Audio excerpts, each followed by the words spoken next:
Welcome to Stephanie's Threads. My name is Stephanie, and this is the first episode of my YouTube channel where I plan to share all of my love for handmade textiles, things like my knitting, crochet, hand-sewn garments, quilting, and other handcrafts. I am filming today in my studio in the Rocky Mountains of Colorado, and I want to thank you for taking the time to join me.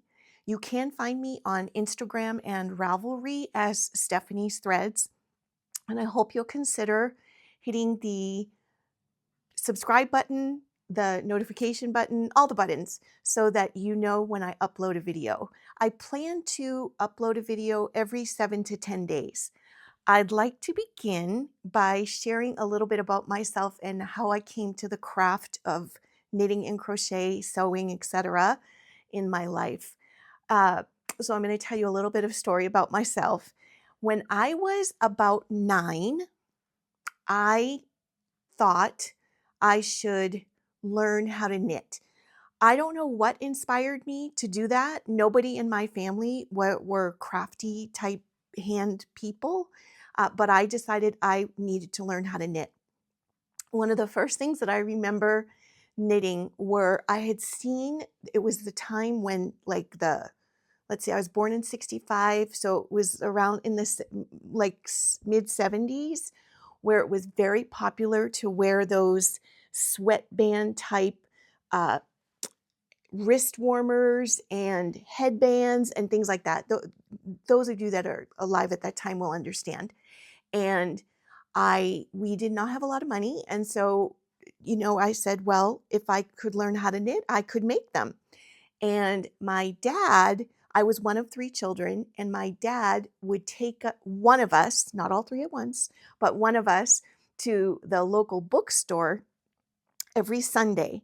And we were allowed to browse and periodically buy something. So when he learned that I wanted to know how to knit, he took me to the store. We found a book on learn how to knit. I couldn't tell you the title to save my life.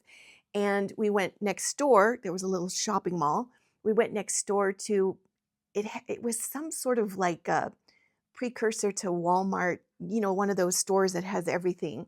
And so we bought some, I'm sure they were metal knitting needles and some acrylic yarn. We went back home. He sat down with me at the kitchen table, and the 2 of us learned how to cast on and make things. So that was my start. I'm fairly certain that the extent of my making at that time was strips of things. So I cast on like 5 or 6 stitches and just knit things. And I'm sure my mom taught me how to join them to make the little wristbands. And I'm certain I made my family oodles of wristbands. My sister would have been kind enough to wear it. I don't think my brother did. And I'm sure I also made them endless numbers of very narrow, long strips of things to wear around their neck. I doubt any of them wore anything, but I thought it was a phenomenal situation. So I enjoyed myself tremendously, and I thank my dad to this day for taking the time to teach me not only how to knit, but how to use books to learn almost anything.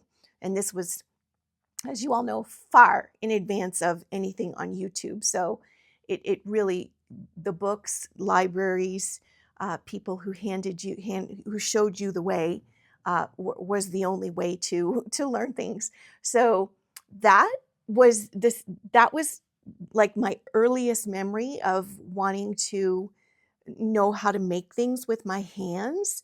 I'm going to tell you some other stories about sewing in different videos. But the next encounter with knitting for me was I'm sure I was a teenager, maybe, and I got it in my head that I needed to make a Irish cable knit sweater, those beautiful Aran sweaters that you see like on an Irish Spring commercial, if those of you that know Irish Spring. And I thought, well, all right. So at the time, my mom's best friend owned a needlework shop, including yarn. She could do anything. And she said, of course, Stephanie should do this. of course she can do it. So off we went, and with my little allowance money, I purchased the pattern, the needles, the yarn, all guided by my mom's friend Debbie, and went home. I had never read a pattern before. I didn't understand cables. I had no idea what I was doing, but I ventured forth and did the very best I can. Of course, it was a seamed sweater, so I'm sure like probably one sleeve was up to here and the other one down to here, and the body was all uneven, but I did it. And my mom I'm sure gave the pieces to Debbie, who, bless her heart, I'm sure did her best to put it together in some form of garment.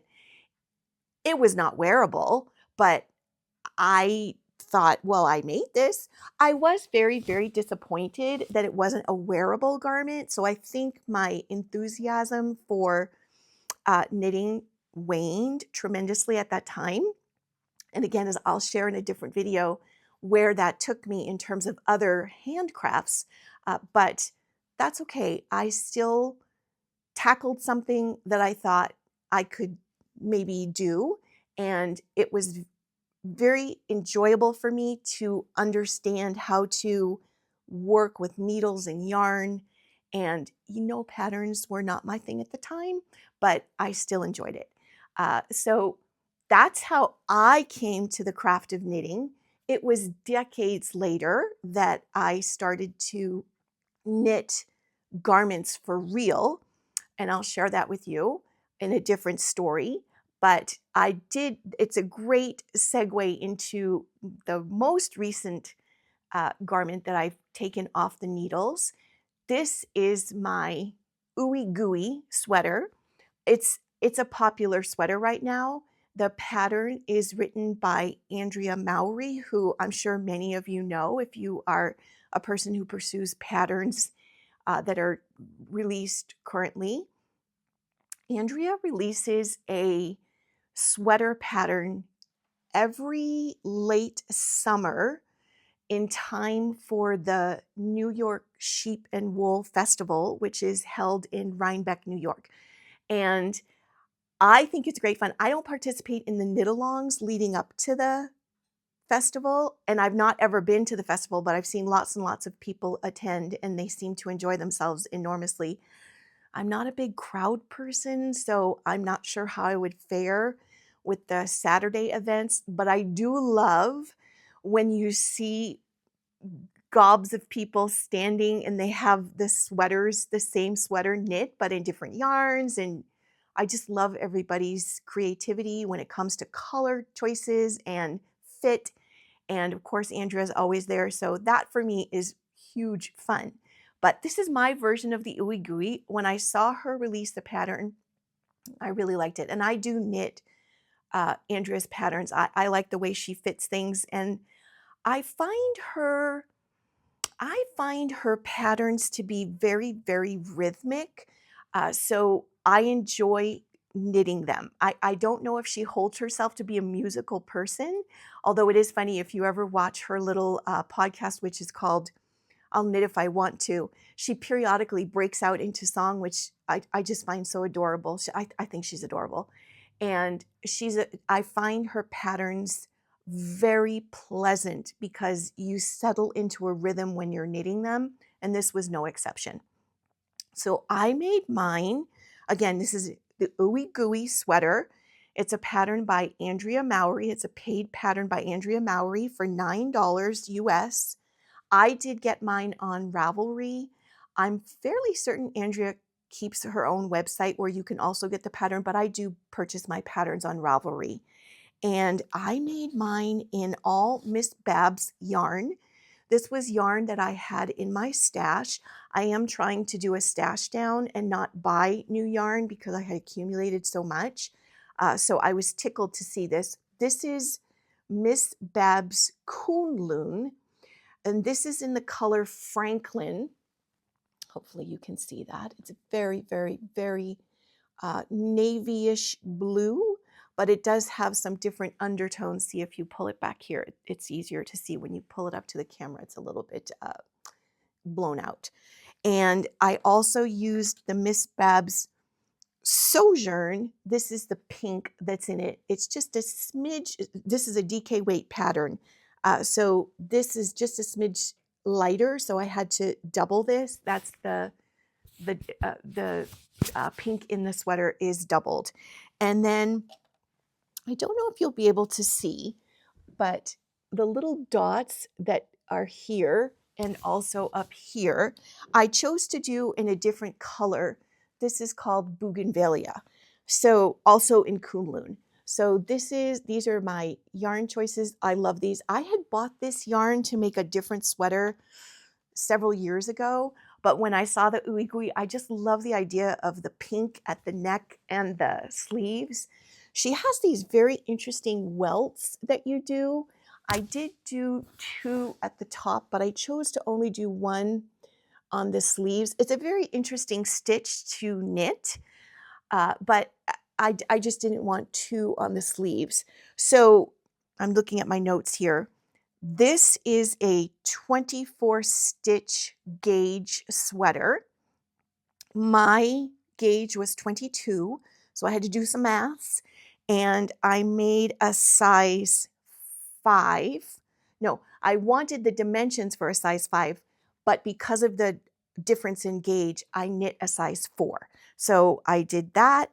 I used the German twisted cast on, and the only other thing I'll say is for the sleeves, and I'll stand up so that you can see it a little better.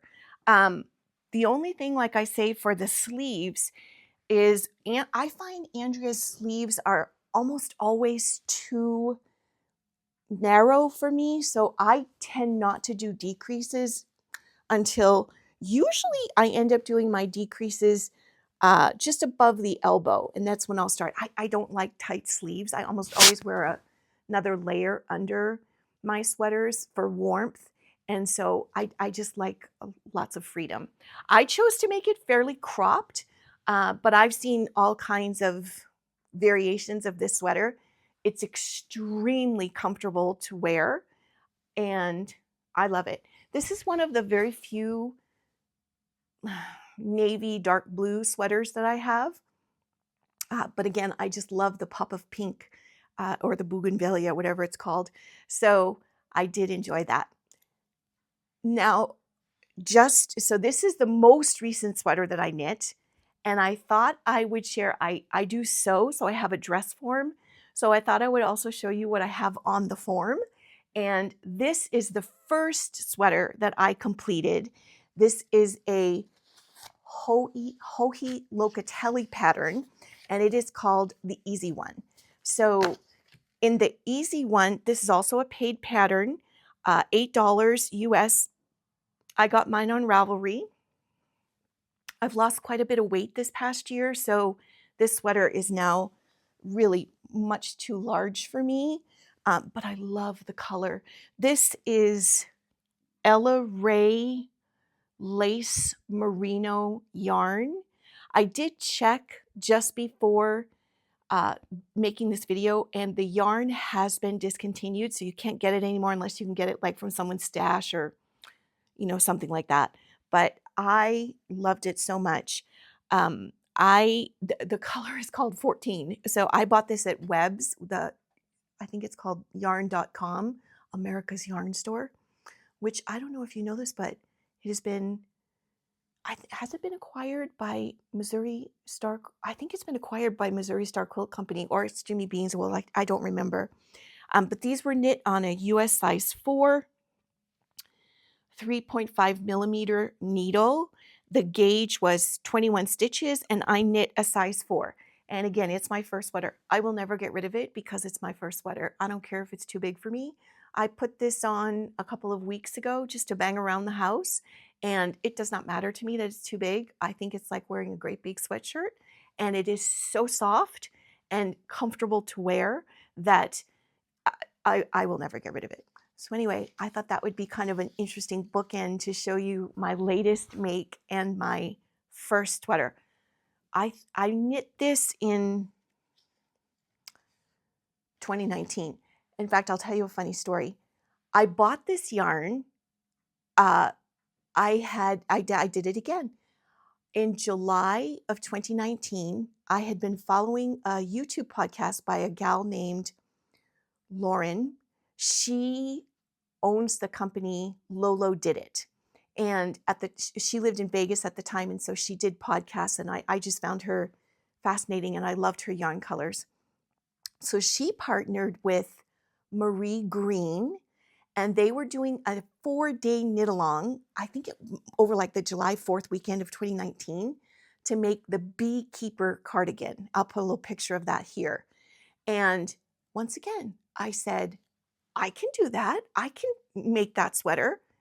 Now, mind you, I had not knit a sweater since my little teenage years. I had not done anything. So I thought, again, I can definitely do that. Well, I got my yarn, got the pattern, got the needles, did my gauge swatch, was all prepared. Then the knit along began, the pattern reading began, and once again, I had absolutely no idea what I was doing. So by day 4, my valiant efforts were done, and I said, that's all right. Someday in the future, I will make that. I would still like to make that sweater. Marie Green, she goes by Olive Knits. She has beautiful, beautiful patterns. But anyway, I put it aside, and I think I had to wait a couple months, and then I just found another pattern, which was Joji's. And Joji's is very scientific.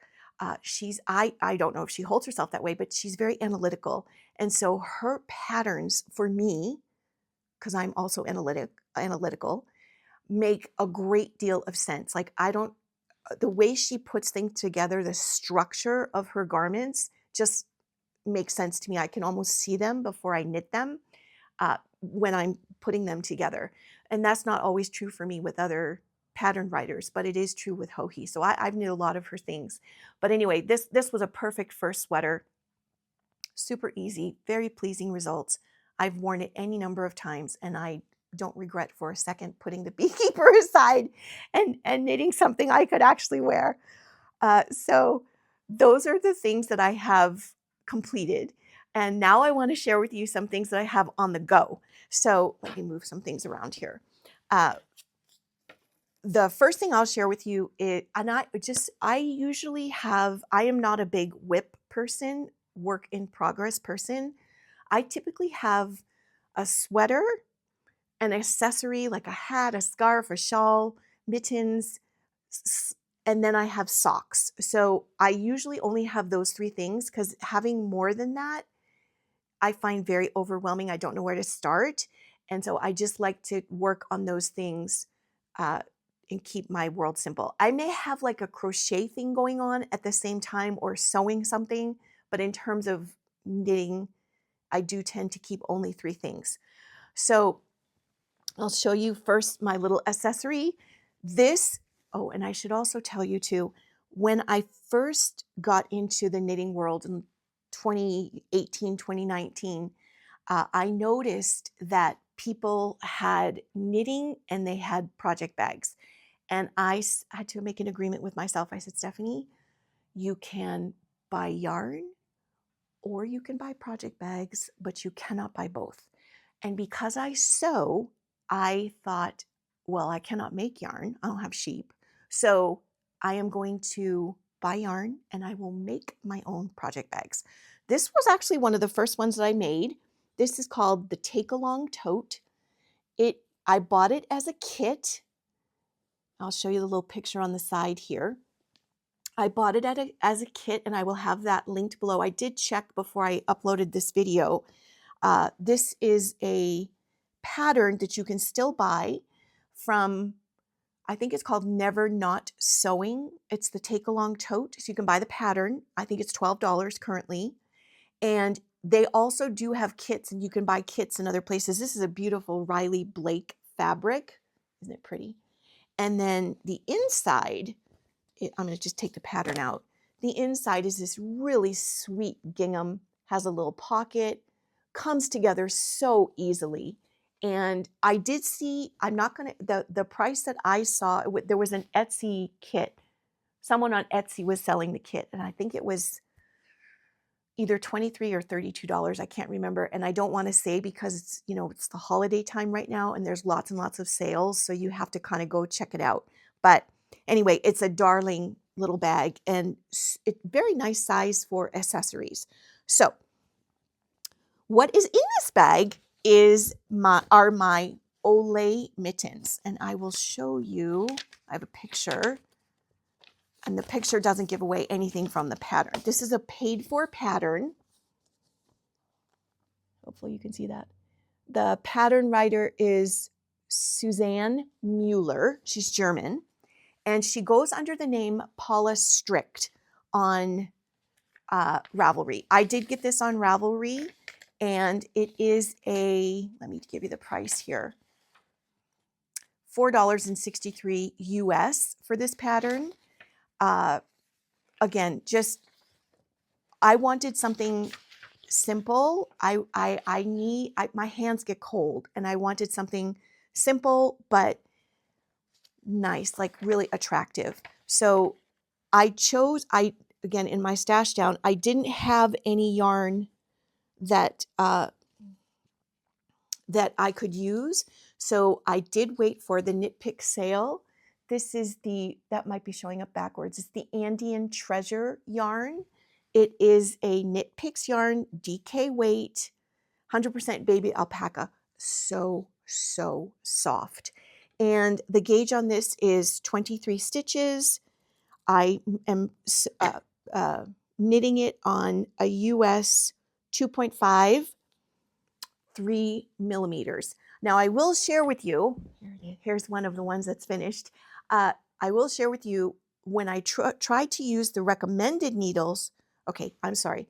So I'm knitting it on a US 3.25 millimeter. The recommended needles are 2.5, 3.0 millimeter. When I made them, I had to cast this on about 8 times.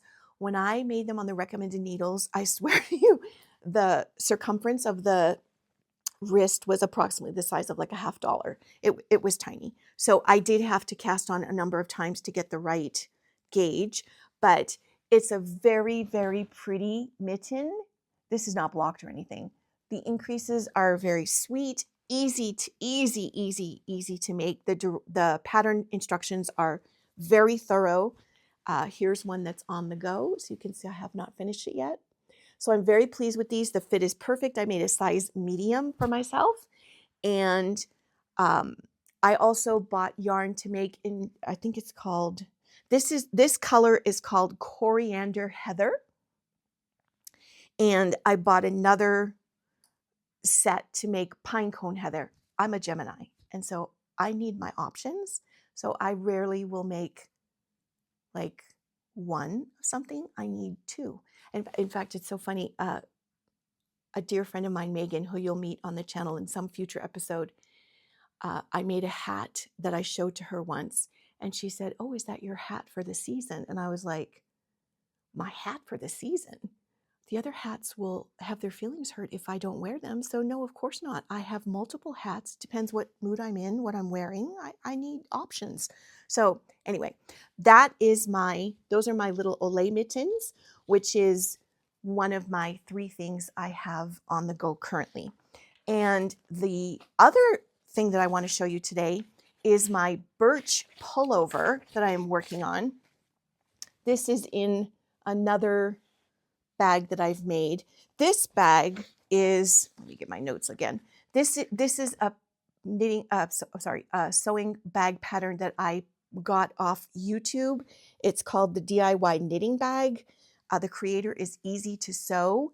And again, I will link it below, but it's a, let me show it to you so you can see.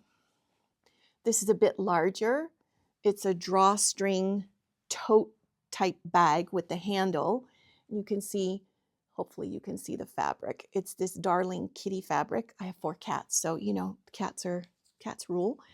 And when you open it up, it's very roomy inside. I'm very lucky. I live in a very small town in Western Colorado, and there aren't many stores here at all. And so we do have an incredible fabric store in the next town over that I can go to, so I can touch, and they don't do yarn, but I can at least get my fabric. So when I make bags and things, it's very fun for me. The Birch Pullover is a Andrea Mowry pattern. I'll show you a little picture here. She also goes by Dre Renee Knits, in case you aren't familiar with her. It's a $9 pattern. I got mine on Ravelry. I am making this out of Brooklyn Tweed Prairie. How sad are we that Brooklyn Tweed is not making yarn anymore? I'm so happy that they're moving on in their lives, but I was crushed. This is also stash yarn for me. I bought a couple of cones of this when they had one of their warehouse sales a few years ago, and I realized I had enough to do the Birch Pullover. So this is a top-down raglan pullover. It's in my favorite color. The color is called Peony. It's this perfect pink. And I'm making this on US 2, which is the recommended needles, and I'm making a size 4. This is a fisherman's rib stitch. And one thing I've wanted to make this for a couple of years, but one thing I just love is this raglan. It's a really pretty increase stitch sequence that you do. This is the first fisherman's rib garment that I have made. The first time I've knit this stitch. Let me tell you something. It's squishy. It's wonderful. But Lord in heaven is not fast. So I have realized really just since this year, 2025, I switched from powering through knitting all the stuff I wanted to knit. Now that I have a nice wardrobe of garments, I'm knitting things that are more, they're slower. And I kind of like it. But, you know, if you're an achiever, you have to give yourself, like, you have to have other things going on, because you're not going to achieve this super quick. But I do love it. It's the perfect pink for me. I just love pink. And so I'm very, very happy with it. Very happy to be knitting another Andrea pattern. This is it's really like an everyday type sweater. So it's not a special occasion sweater or anything like that. It's just something you toss on and do your thing with. But I love it. And the yarn is, I have several garments knit out of different Brooklyn Tweed yarn. And this Prairie it's a fingering weight yarn. Yeah. So it's very, very sweet. So anyway, those are the two things that I'm going to show you today that I have on the go. And I'm thinking that's what I need to share with you. I have other things that I'm going to share in upcoming episodes that I have going, but I want to break it up by the different crafts and kind of group things together. So I'm very excited. Thank you so much for spending time with me today. I'm super excited to have my first episode. I'm learning all about the YouTube publishing world, and I have admiration for people who do it so effortlessly. I'm still in the learning phase, so please excuse any oddities that you see. But thank you for joining me. Again, please help me grow my channel. I did want to ask if you would leave a comment about your journey. How did you come to the craft of knitting or the craft of crochet or handmade textiles? How did you get there? Just tell me a little anecdote about your story. I would love to get to know you a little better. And I just love, so I will end here. I live in a small county. There is a wonderful county fair that happens every August. And there's an exhibition hall, and it has all of the crafts: photography, leather making, knitting, crochet, quilting, everything. And the ladies who put it on have shared with me, because I've been participating in it now, I think since 2018. No, anyway, it doesn't matter. But they have shared with me that the participation in handcrafts is waning. And this breaks my heart because I have so much joy around all of my making. And I am the only one in my family who does any making like this, which is completely fine because they all love receiving the things that I make. But it breaks my heart to think that people are moving away from the joy that comes with making something with your own two little hands. So I hope that wherever you are in your life, the joy of making is yours and that you're sharing it with people because it's a wonderful, wonderful thing to do. And I hope that the world moves back to intentional making and gets away from the fast fashion and all that sort of thing. So that's my wish. Until we meet again, I wish you smooth stitches and so much peace. Thank you so much for joining me. Have a wonderful day. Bye.